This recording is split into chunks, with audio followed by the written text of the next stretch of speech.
ઓમ શ્રી ગણેશાય નમઃ. જય શ્રી કૃષ્ણ મિત્રો. સોમવતી અમાસની આજે આપણે વાર્તા સાંભળીશું. સોમવતી અમાસ ભગવાન શિવને અને ભગવાન વિષ્ણુને બંનેને સમર્પિત છે.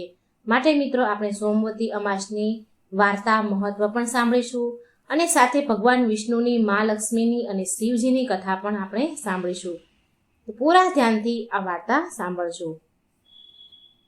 आसुतोष शशांक शेखर चंद्रमौलि चिदंबरा कोटि कोटि प्रणाम शंभु कोटि नमन दिगंबरा. ओम नमः शिवाय. ओम नमो भगवते वासुदेवाय.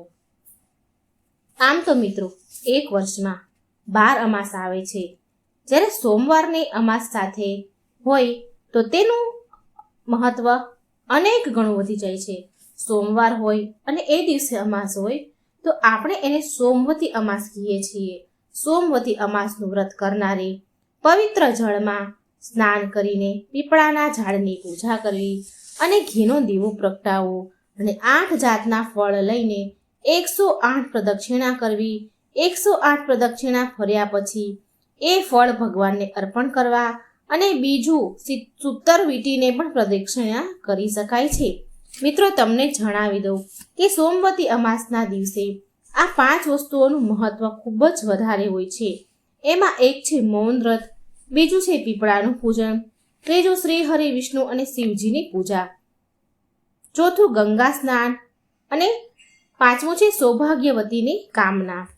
જો સોમવતી અમાસના દિવસે આ 5 વસ્તુ કરી લઈએ તો અમાસનું ફળ મળી જાય છે. અને કોઈ સંજોગવશ આપણે અમાસનું વ્રત ન થયું હોય તો પણ ચાલે જો આ 5 વસ્તુ કરીએ તો. મૌન વ્રત સૂર્યોદયથી સૂર્યાસ્ત સુધી કરી શકાય છે તો પણ તેનું ફળ મળી જાય છે. મિત્રો ભગવાન શ્રી કૃષ્ણએ ગીતામાં કહ્યું છે કે વૃક્ષોમાં હું પીપળો છું, માટે પીપળાના ઝાડનું પૂજન કરવું એટલે શ્રી કૃષ્ણ ભગવાનની પૂજા કરવી. પીપળાની પૂજા શ્રી કૃષ્ણની પૂજા સમાન ગણાય છે. આ ઉપરાંત પીપળામાં પિતૃઓનો પણ વાસ હોય છે. આપણને પિતૃઓના પણ આશીર્વાદ પ્રાપ્ત થાય છે. અને બ્રહ્મા વિષ્ણુ મહેશનો વાસ પણ પીપળામાં છે, માટે પીપળાનું પૂજન કરવું એટલે ત્રિદેવની પૂજા કર્યા બરાબર છે. સોમવતી અમાસના દિવસે શિવ પાર્વતીની પૂજા કરવાથી અખંડ સૌભાગ્યવતીના આશીર્વાદ મળે છે. અને મિત્રો આ દિવસે ગંગા સ્નાન ખૂબ જ મહત્વ છે. આપણે જાણીએ કે ગંગાજી ક્યાંથી આવે છે. આ પ્રશ્ન જો આપણે કરીએ તો ગંગાજી ક્યાંથી આવે છે તો એનો જવાબ છે કે શિવજીની જટામાંથી. તો શિવજીને સ્પર્શ કરીને શિવજીની જટામાંથી ધરતી પર માં ગંગા આવે છે. માટે આપણાથી જે કંઈ જાણે અજાણે પાપ થયા હોય તે નષ્ટ પામે છે. માટે આ સોમવતી અમાસના દિવસે પવિત્ર ગંગા નદીમાં સ્નાન કરવું ખૂબ જ મહત્વનું ગણાય છે. આપણે ગંગા નદીએ સ્નાન કરવા ન જઈ શકીએ તો આપણા નાવાના પાણીમાં ગંગાજીનો જળ પાણીના ટીપા જરૂર પાડી દેવા તો પણ ગંગાજીનું સ્નાન કહેવાય જાય છે અને ગંગાજીનું સ્મરણ કરવું. હવે આપણે સાંભળીએ વાર્તા. કાશી નગરીમાં એક દેવસ્વામી નામના એક બ્રાહ્મણ રહે. તેની પત્નીનું નામ ધનવતી હતું. તેની પત્નીને 7 દીકરા અને 1 દીકરી. દીકરીનું નામ ગુણવતી હતું. ગુણવતી તો ગુણોનો ભંડાર. તેના મંગળ ચરણથી ઘરમાં બધા ખુશ અને પ્રસન્ન રહેતા. તેની ભાભીઓ પણ તેના પર ઘણું હેત રાખતી, ઘણો વહાલ કરતી. એક દિવસ એક બ્રાહ્મણ મહારાજ તેના ઘરે ભિક્ષા લેવા આવ્યા. 7 વહુએ બ્રાહ્મણને ભિક્ષા આપી. બ્રાહ્મણે સૌને અખંડ સૌભાગ્યવતી રહો એવા આશીર્વાદ આપ્યા. 7 વહુને એવા આશીર્વાદ દીધા. પછી ગુણવતી પણ ભિક્ષા લઈને આવી. તેને બ્રાહ્મણે ગુણવતીને જોઈ રહ્યા. બ્રાહ્મણ મહારાજ એ ગુણવતીની સામે જોઈ રહ્યા. થોડી વાર પછી તે બ્રાહ્મણે ગુણવતીને આશીર્વાદ દીધો, બહેન ધર્મવતી થા. આમ કહીને બ્રાહ્મણ ચાલતો થયો. થોડી વાર પછી તે ગુણવતી એની મા પાસે આવી અને બોલી, મા, બ્રાહ્મણ મહારાજે બધી ભાભીઓને અખંડ સૌભાગ્યવતીના આશીર્વાદ દીધા અને મને ધર્મવતી થા એવું કેમ કહ્યું? મને આવું કેમ કહ્યું? પુત્રીની વાત સાંભળી ધર્મવતીને થોડી નવાઈ લાગી. જ્યારે બીજા દિવસે તે બ્રાહ્મણ ભિક્ષા લેવા આવ્યા એટલે ધર્મવતીએ તે બ્રાહ્મણને કહ્યું, મહારાજ, તમે મારી સાતેય વહુને અખંડ સૌભાગ્યવતીના આશીર્વાદ દીધા, તો મારી દીકરીને ધર્મવતી થા એમ કેમ કહ્યું? એટલે બ્રાહ્મણ મહારાજ બોલ્યા કે મેં જે કહ્યું તે બરાબર કહ્યું છે, અને કહે છે કે જ્યારે ગુણવતીના લગ્ન લેવાશે ત્યારે સપ્તપદી 7 ફેરા ફરતી વખતે તેના પતિનું મૃત્યુ થશે, ગુણવતી વિધવા થશે. આટલું સાંભળતા તેનું માનું હૃદય થડકી ઉઠ્યું, તે કાંપી ઉઠી અને ગુણવતી પણ રડવા જેવી થઈ ગઈ. આ જોઈ અને બ્રાહ્મણદેવ કહે છે કે મેં એટલા માટે જ બહેન તને કહ્યું હતું કે ધર્મવતી થા, એટલા માટે જ કહ્યું હતું કે અત્યારથી જ ધર્મનો સંગ્રહ કરવો જોઈએ, ધર્મના રસ્તે ચાલવું જોઈએ. આમ પછી બ્રાહ્મણ મહારાજ ગુણવતીને આશ્વાસન દેતા હતા ત્યારે ધર્મવતી ગુણવતીની માતા બ્રાહ્મણને કહેવા લાગી, મહારાજ, અમને એવો ઉપાય બતાવો જેથી મારી ફૂલ જેવી દીકરી રંડાપામાંથી બચી જાય, વિધવા થવાનું જીવન ગુજારવું ન પડે.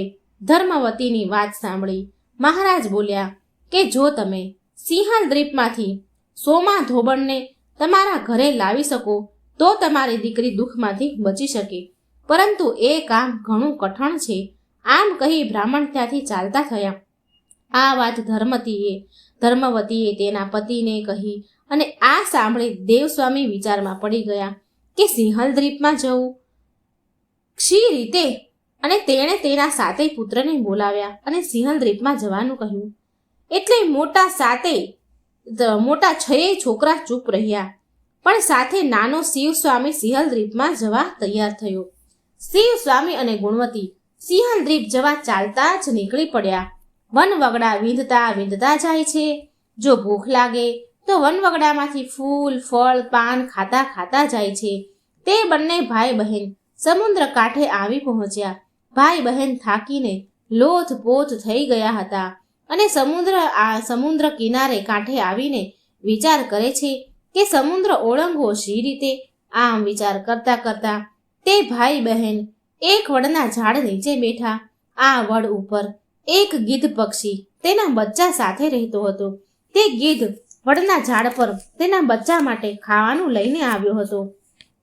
તે ગીધ તેના બચ્ચાને કહે છે, આજે તો હું સરસ ખાવાનું લાવ્યો છું, બચ્ચાઓ પેટ ભરીને ખાઓ.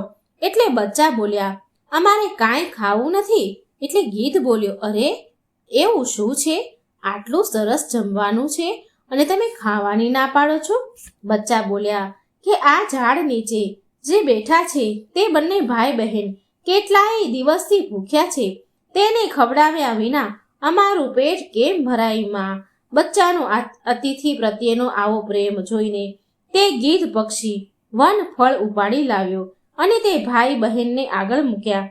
ગીધને જોઈને શિવસ્વામી બોલ્યો, હે ગીધરાજ, અમારું કામ ન થાય ત્યાં સુધી અમને ખાવાનું ગળે ઉતરે તેમ નથી. અમારે સિંહલ દ્વીપમાં સોમા ધોબણના ઘરે જવું છે. કોઈ ઉપાય બતાવો સારો. આ સમુદ્ર અને અમે કેવી રીતે પાર કરીશું? આ સાંભળી ગીધ બોલ્યો, તમે ચિંતા ન કરો, હમણાં જ તમને સિંહલ દ્વીપમાં પહોંચાડી દઉં છું, તમે નિરાતે જમી લો. ગીધની વાત સાંભળીને ભાઈ બહેનને મનને શાંતિ થઈ અને વનફળ ખાઈ લીધા. આ ગીધ સામાન્ય ગીધ ન હતો. આ ગીધ જો ધારે ને તો 10 માણસોને સામટા ઉપાડી શકે તેવો બળવાન હતો. તેણે પોતાની પીઠ ઉપર ભાઈ બહેનને બેસાડી દીધા અને તે આકાશ માર્ગે ઉડવા લાગ્યો. ગીધ ઘડીક વારમાં જ ઉછળતા સાગરને પહેલે પાર પહોંચી ગયો અને સોમાના ઘર આગળ બંને ભાઈ બહેનને ઉતારી દીધા. સવાર થવાની હજી વાર હતી કે ભાઈ બહેને વિચાર કરી રહ્યા હતા કે હવે શું કરવું. ગુણવતીએ કહ્યું, ભાઈ, આપણે સોમા ધોબણની કઈ સેવા ચાકરી કરીએ તો સોના ધોબણ રાજી થાય. આમ વિચારી ગુણવતીએ તેના ઘર આંગણામાંથી કચરો કાઢવા માંડી. શિવસ્વામી કુએથી પાણી ભરી લાવ્યો. ગુણવતીએ સોમા ધોબણનું આંગણું લીપીને સ્વચ્છ કર્યું અને સૂર્ય ઉગે તે પહેલા તે દૂર જઈને બેઠા. સવાર પડી. સોમા ધોબણ આળસ મરડીને ઉઠી. તે ઘરની બહાર નીકળી અને તેણે આંગણું જોયું તો તો તેના આશ્ચર્યનો પાર ન રહ્યો. એ ઊભી વિચાર કરવા લાગી કે અરે, મારું આંગણું લીપ્યું કોણે? તે વિચારમાં પડી ગઈ, પણ કંઈ સમજણ પડી નહીં. આમ રોજ ભાઈ બહેન નિત્ય સવારે સોમા ધોબણનું આંગણું લીપવા લાગ્યા. સોના ધોબણ રોજ સવારે જુએ અને નવાઈ પામે, અને આજે તો રાત્રે જાગતી બેસી રહી. તે રાતનો છેલ્લો પહોર થયો ત્યાં તો સોના ધોબણે 2 જણાને આંગણું લીપતા જોયા. સોના ધોબણ દોડી આવી તેમને પૂછ્યું કે ભાઈ, તમે કોણ છો? મારું આંગણું રોજ તમે શા માટે લીપો છો? શિવ સ્વામી બોલ્યા, હું બ્રાહ્મણનો દીકરો છું અને આ મારી બહેન ગુણવતી છે. અમે તમને તેડવા આવ્યા છીએ. અમે તમારી સેવા ચાકરી કરીને તમને રાજી કરવા માંગીએ છીએ. સોના ધોબણ તો ચિંતામાં પડી ગઈ. બ્રાહ્મણના બાળકો મારું ઘર લીપે? તે બોલી ઉઠી, ભાઈ, તમે મારા અતિથિ છો. મારે તમારી સેવા કરવી જોઈએ, અને વળી તમે બ્રાહ્મણ છો એટલે જો હું તમારી પાસે કામ કરાવું તો પાપમાં પડું. તમારે જે કામ હોય તે કહો, હું આનંદથી કરીશ. શિવ સ્વામીએ તેની પોતાની બહેનની બધી જ વાત કરી અને ગમે તે રીતે ગુણવતીના લગ્ન સમયે ઉપસ્થિત રહેવાનો આગ્રહ કર્યો. સોના ધોબણે તેના પોતાના દીકરાની વહુઓને કહ્યું, હું જાઉં છું. જો આપણે ઘેર કોઈ મરી જાય તો હું આવું ત્યાં સુધી સાચવી રાખજો. આમ કહી સોના તેના વ્રતના પ્રભાવે આકાશ માર્ગે શિવ સ્વામી અને ગુણવતી લઈને ઉડી. ઘણી વારમાં બધા કાશીનગર આવી ગયા. સોના ધોબણને પોતાને ત્યાં આવેલી જોઈ ગુણવતીના માતા પિતાને આનંદનો પાર ન રહ્યો. ગુણવતીના માતા પિતાએ ઉજ્જૈનના રુદ્ર શર્મા નામે એક ગુણવંત શર્માના છોકરા સામે ગુણવતીનું વેવિશાળ કર્યું અને લગ્ન લેવડાવ્યા. ઉજ્જૈનથી જાન આવી પહોંચી. લોકો જાતની અટકળો કરવા લાગ્યા. ચોરીમાં મંગળ ફેરા ફરાવા લાગ્યા. ત્યાં તો રુદ્ર શર્મા બેભાન થઈને પડ્યો. લગ્ન મંડપમાં હાહાકાર વર્તાયો. સગા વહાલા કલપાત કરવા લાગ્યા. સોના ધોબણે બધાને શાંત રહેવા સમજાવ્યા અને સોના ધોબણે સોમવતી અમાસના વ્રતનું પુણ્ય અર્પણ કરીને રુદ્ર શર્મા ઉપર પાણીની અંજળી છાંટવા લાગી. રુદ્ર શર્મા તુરંત બેઠો થયો. આનંદનો પાર ન રહ્યો. ગુણવતી સોમા ધોબણના પગે પડી. સોમા ધોબણે પ્રેમથી તેના છાતી સરસે ચાપી દીધી. સોમા વિદાય લઈ સોમના ધોબણ ત્યાંથી ચાલી નીકળી. તે સિંહલ દ્વીપમાં તેના ઘરે આવી પહોંચે છે. માર્ગમાં એક બાઈ કપાસનો ભાર ઉતારીને થાક ખાતી હતી. તે બાઈ બોલી, બહેન, જરા ભાર ચડાવો ને.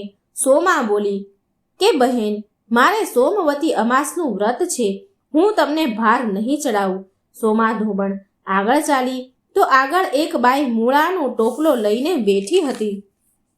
તે બાઈ સોનાને કહે છે, બહેન, મને ટોપલો ચડાવો ને. સોમા ધોબણ બોલી, બહેન, મારે વ્રત છે, હું તમને ભાર નહીં ચડાવું. આમ કરી સોમા ધોબણ તેના ઘરે ચાલતી થઈ. રસ્તામાં પીપળો આવ્યો એટલે સોમા ધોબણે 8 ફળ લઈ તેને 108 પીપળાની પ્રદક્ષિણા કરી અને ભગવાનનું પૂજન કર્યું. સોમા ધોબણે જ્યારે સોમવતી અમાસનું પુણ્ય અર્પણ કરીને અંજલિ છાટી હતી તે જ સમયે સોમા ધોબણના ઘરે તેના બધા જ પુત્રો મરી ગયા હતા અને બધી વહુઓ અને બીજા સોમાના વાટ જોઈને બેઠા હતા. પરંતુ સોમા ધોબણે પીપળાની પ્રદક્ષિણા કરી અને ભગવાનનું પૂજન કર્યું. ત્યાં તો તેના મરેલા બધા જ પુત્રો સજીવન થયા. સૌનો આનંદનો પાર ન રહ્યો. આનંદ કરવા લાગ્યા. ગુણવતી પણ સોમવતી અમાસનું વ્રત કરવા લાગી. આવો આ વ્રતનો પ્રભાવ છે મિત્રો. સોમવતી અમાસનો પ્રભાવ ખૂબ જ છે, એનું મહત્વ પણ ખૂબ જ છે. તો મિત્રો હવે આપણે સાંભળીશું ભગવાન વિષ્ણુની કથા, મા લક્ષ્મીની કથા. પ્રેમથી બોલો ઓમ નમઃ શિવાય, ઓમ નમો ભગવતે વાસુદેવાય. પ્રિય ભક્તો, સોમવતી અમાસનું વ્રત ભગવાન શિવ અને શ્રી હરિને સમર્પિત છે. માટે ભગવાન વિષ્ણુને પ્રસન્ન કરવા માટે આવો સાંભળીએ બધા જ દુઃખ દરિદ્ર અને સમૃદ્ધિ દેનારી, બધા દુઃખ દરિદ્ર દૂર કરનારી અને સમૃદ્ધિ આપનારી ભગવાન વિષ્ણુની કથા. પવિત્ર અને દુર્લભ કથા. આ કથા સાંભળવાથી સોમવતી અમાસની વાર્તા સંપૂર્ણ ગણાય છે. એકવાર નારદજીએ ભોળાનાથની સ્તુતિ કરી અને પૂછ્યું, પ્રભુ, તમને પ્રસન્ન કરવા માટે સૌથી ઉત્તમ અને સુલભ સાધન શું છે? હે ત્રિલોકના નાથ, તમે તો નિર્વિકાર અને નિષ્કામ છો. તમે તો સરળતાથી પ્રસન્ન થઈ જાઓ છો. છતાં પણ મારી જાણવાની ઈચ્છા છે, તમને શું પ્રિય છે? શિવજી કહે છે, આમ તો મને નારદજી ભક્તનો ભાવ બહુ પ્રિય છે, છતાં પણ તમે પૂછ્યું છે તો હું તમને બતાવું છું. મને જળ સાથે બીલીપત્ર બહુ પ્રિય છે. જે અખંડ બીલીપત્ર શ્રદ્ધાથી મને અર્પણ કરે છે, હું એને મારા લોકમાં સ્થાન આપું છું. પ્રિય ભક્તો, એ સમયે નારદજી ભગવાન શંકર અને માતા પાર્વતીને વંદના કરી એમના લોક ચાલ્યા ગયા. નારદજીના ગયા પછી પાર્વતીજીએ શિવજીને કહ્યું, હે પ્રભુ, મારી એ જાણવાની ઈચ્છા છે, મને બહુ મન છે. મારી એ જાણવાની ઈચ્છા છે કે બીલીપત્ર આટલા બધા તમને પ્રિય કેમ છે? પ્રભુ, કૃપા કરી મારી જિજ્ઞાસા શાંત કરો. શિવજી બોલ્યા, હે દેવી, બીલીના પત્ર મારી જટા સમાન છે. તેના 3 પત્ર એટલે કે 3 પાન ઋગ્વેદ, યજુર્વેદ અને સામવેદ છે. શાખાઓ સમસ્ત શાસ્ત્રનું સ્વરૂપ છે. બીલીપત્રને પૃથ્વીનું તમે કલ્પ વૃક્ષ સમજો, જે બ્રહ્મા વિષ્ણુ શિવનું સ્વરૂપ છે. હે પાર્વતી, સ્વયં મહાલક્ષ્મીએ શૈલ પર્વત પર બીલી રૂપમાં જન્મ લીધો છે. આ કારણથી પણ બીલીનું વૃક્ષ મને અતિ પ્રિય છે. આ સાંભળીમાં પાર્વતી વિચારવા લાગ્યા. વિચારમાં અચંભામાં પડી ગયા કે મહાલક્ષ્મીએ બીલીનું સ્વરૂપ લીધું. પાર્વતી આ જાણવાની જિજ્ઞાસાને રોકી ન શક્યા અને શિવજીને પૂછવા લાગ્યા કે દેવી લક્ષ્મીએ બીલીનું સ્વરૂપ કેમ લીધું? પ્રભુ, તમે મને આ કથા વિસ્તારથી કહો. ભોળાનાથે દેવી પાર્વતીને કથા સંભળાવવાની વિસ્તારથી શરૂ કરી કે હે દેવી, સતયુગમાં જ્યોતિર્રૂપ મારા અંશનું રામેશ્વર લિંગ હતું. બ્રહ્મા વગેરે દેવતાઓએ એનું વિધિપૂર્વક પૂજન અર્ચન કર્યું. એનું પરિણામ એ આવ્યું કે એના અનુગ્રહથી વાણી બધાની પ્રિય બની ગઈ. એ ભગવાન વિષ્ણુની સતત પ્રિય થઈ ગઈ. મારા પ્રભાવથી ભગવાન કેશવના મનમાં વાગ્વદેવીના પ્રત્યે જેટલી પ્રીતિ ઉપજી હતી એ સ્વયં લક્ષ્મીજીને ગમી નહીં. લક્ષ્મી દેવીને શ્રી હરિ પ્રત્યે થોડી દૂરી પેદા થવા લાગી. તે ચિંતામાં પડી ગયા. દુઃખી થઈ નારાજ થઈને લક્ષ્મી દેવી ચૂપચાપ પરમ ઉત્તમ શૈલ પર્વત પર ચાલ્યા ગયા. ત્યાં એમણે તપ કરવાનો નિર્ણય લીધો અને ઉત્તમ સ્થાન શોધી લીધું. પછી મહાલક્ષ્મીએ ઉત્તમ સ્થાન શોધીને મારા લિંગ વિગ્રહની ઉગ્રહ તપસ્યા આરંભ કરી દીધી. એની તપસ્યા કઠોરથી કઠોર બનતી ગઈ. હે પાર્વતી, થોડા સમય બાદ મહાલક્ષ્મીએ મારા વિગ્રહથી થોડા ઉદ્ધરમાં વૃક્ષનું રૂપ ધારણ કરી લીધું. એ મંત્રો અને ફૂલો દ્વારા મારું પૂજન કરવા લાગ્યા. આમ મહાલક્ષ્મીએ કોટી વર્ષ એટલે કે 1 કરોડ વર્ષ સુધી ઘોર આરાધના કરી. અંતમાં તેણે મને અનુગ્રહ પ્રાપ્ત થયો. એમનો અનુગ્રહ મને પ્રાપ્ત થયો. હું ત્યાં પ્રગટ થયો અને લક્ષ્મીજીને આ ઘોર તપની આકાંક્ષા ઈચ્છા પૂછી અને વરદાન આપવા કહી તૈયાર થયો. મહાલક્ષ્મીએ માંગ્યું કે શ્રી હરિના હૃદયમાં હું મારા પ્રભાવથી જે વાગ્દેવી માટે જે સ્નેહ ઉત્પન્ન થયો છે તે સમાપ્ત થઈ જાય. શિવજી કહે, મેં મહાલક્ષ્મીને સમજાવ્યા કે શ્રી હરિના હૃદયમાં તમારા સિવાય બીજું કોઈ માટે પ્રેમ નથી. વાગ્વદેવી માટે એમના પ્રેમ નથી, પરંતુ શ્રદ્ધા છે. આ સાંભળીને લક્ષ્મીજી ખૂબ ખુશ થયા અને ફરી શ્રી વિષ્ણુજીના હૃદયમાં સ્થિર થઈને નિરંતર તેમની સાથે વિહાર કરવા લાગ્યા. હે પાર્વતી, મહાલક્ષ્મીના હૃદયનો એક મોટો વિકાર આ પ્રકારે દૂર થયો. આ કારણથી હરિપ્રિયા લક્ષ્મી એ જ રૂપમાં સદાય અતિશય ભક્તિથી ભરપૂર યત્નપૂર્વક મારી પૂજા કરવા લાગ્યા. હે પાર્વતી, આ કારણે બિલ્લીનું વૃક્ષ, તેના પાન, ફળ, ફૂલ વગેરે મને બહુ પ્રિય છે. હું નિર્જન સ્થાન પર બિલ્લી વૃક્ષનો આશ્રય લઈને રહું છું. બિલ્લી વૃક્ષને સદાય સર્વ તીર્થમય અને સર્વ દેવમય માનવું જોઈએ. એમાં જરા પણ શંકા નથી. બીલીપત્ર, બિલ્લી ફૂલ, બિલ્લી વૃક્ષ અને બિલ્વક કાષ્ટના ચંદનથી જે મારી પૂજા કરે છે એ ભક્ત મારો પ્રિય છે. બિલ્લી વૃક્ષને શિવ સમાન જ સમજો. એ મારું શરીર છે, જે બિલ્વ પર ચંદનથી મારું નામ લખીને મને અર્પણ કરે છે. હું એના બધા પાપોમાંથી એને મુક્ત કરીને મારા લોકમાં સ્થાન આપું છું.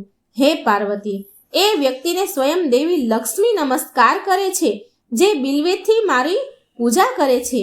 બિલ્વના મૂળમાં પ્રાણ છોડે છે, જે એને રુદ્ર દેહની પ્રાપ્તિ થાય છે.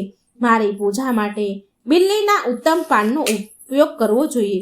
તો મિત્રો, તમને બીલીપત્રનો મહિમા, શિવજીને બીલીપત્ર કેમ પ્રિય છે તે સમજાઈ ગયું હશે.